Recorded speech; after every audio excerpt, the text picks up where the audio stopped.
കേരളം എന്നത് അപ്പോ സുന്ദരമായ ഒരു സംസ്ഥാനമാണ്. എന്തെല്ലാം പച്ചപ്പുകളാണ്. അരുവികളും പുഴകളും തോടുകളും നദികളും കായലുകളും ഒക്കെ ചേർന്ന് സുന്ദരമായിട്ടുള്ളൊരു സംസ്ഥാനമാണ് നമ്മുടെ സംസ്ഥാനം.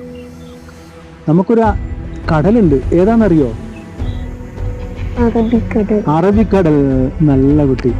നമ്മളെ കടലിന്റെ പേര് അറബിക്കടൽ എന്നാണ് അല്ലേ? ഈ പുഴകളും നദികളൊക്കെ ഒഴുകി എവിടെ എത്തുന്നത്? അറബിക്കടലിൽ എത്തുന്നു. എത്ര നദികളുണ്ടെന്ന് അറിയാം മോന്? 44 നദികളുണ്ട്. കാണണോ? കാണിച്ചു തരാട്ടോ. നമുക്ക് അടുത്ത വെക്കേഷനിൽ നിനക്ക് ലീവുള്ള ദിവസം നമുക്ക് എല്ലാവർക്കും ഒരുമിച്ചിട്ട് പോകണം കേട്ടോ. കാണിച്ചു തരാം.